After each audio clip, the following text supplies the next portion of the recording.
tuweze kushika serikali, tuweze kuondoa changamoto za biashara. Ndugu zangu, wameongea viongozi wenzangu hapa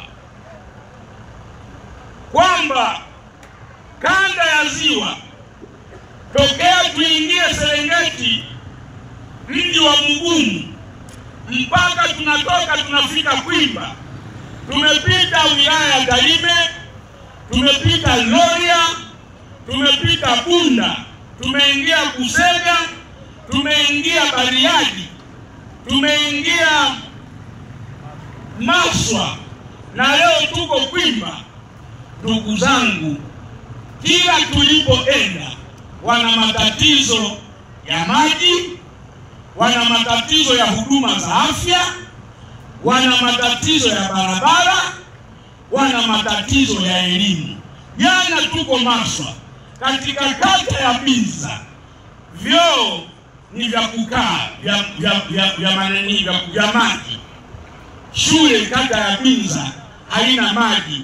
Watoto wanapojisaidia wanashika vinyesi wanafutia ukutani. Tukaenda kukagua kuta za vyoo vya shule vimejaa vinyesi vya watoto.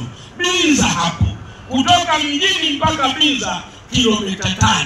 Sisi tumeshindwa kupeleka maji katika shule ya msingi kata ya Binza wilaya ya Maswa.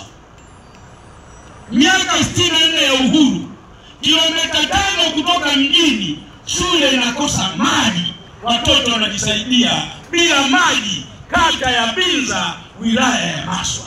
Miaka 64 ya uhuru, CCM wanaweza kuleta maendeleo eneo gani? Hata maji chooni shule ya watoto kata ya Binza, na ikaja kwa sababu nimeenda kuona, na hawawezi kunisuta kwa sababu nimepiga picha na video zimepigwa, watoto wanapangusa kinyesi kwenye ukuta wa vyoo vya shule. Jana Chama cha Mapinduzi, miaka 64 ya uhuru, wanashindwa kupeleka maji kilomita 5 kutoka mjini watoto wa shule waweze kujisaidia. Tuchagueni tuweze kuondoa kero zinazowakabili wa Tanzania.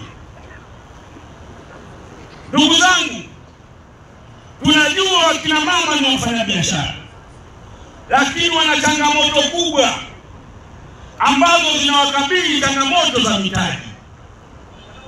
Serikali yetu katika ilani, katika mikopo ya halmashauri ya 10% inayotolewa, sisi tunakwenda kuiongeza halmashauri, tutaziwezesha kutoa mikopo zaidi ya 40% katika bajeti ya halmashauri, ili kuwakopesha wakina mama bila ya riba, waweze kufanya biashara zao, ili waweze kupata maisha na waweze kusomesha vijana wao.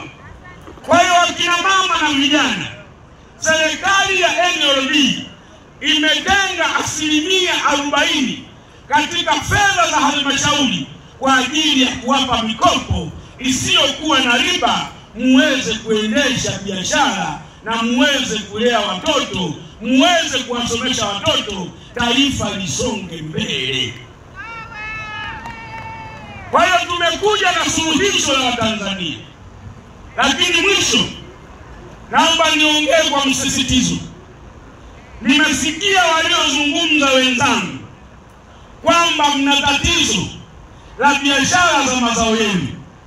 Sera yetu ya chama, endapo mtatuchagua tukaingia madarakani, sera ya chama chetu cha NLD, wakulima watafanya biashara popote katika soko lenye faida na wakulima, kuliko serikali kuingilia mazao ya wakulima na kuyapangia bei. Sisi tunaita huu ni unyang'anyi wa wananchi, kunyang'anywa mali zao na serikali. Kama mnataka muishi maisha mazuri, kama mnataka mfanye biashara vizuri ya mazao yenu, twendeni tarehe 29 mkatuchague, tushike dola, ili mazao ya kilimo ambayo mnalima wenyewe nitakwenda kuuza katika soko ambalo linawapa faida, kuliko soko ambalo serikali imepanga ambayo linawapa hasara. Nendeni mkanichague niwe rais. Mimi sina masihara bwana. Ukiwa rais unatumia hata simu tu. Nani mkurugenzi? Weka ndani wa mkurugenzi, watu wapate fedha zao. Leo watu wakangaziwa. Wote mna vilio. Choroko zimeshuka bei. Dengu zimeshuka bei. Ndugu zangu, dengu zinauzwa kwa dola.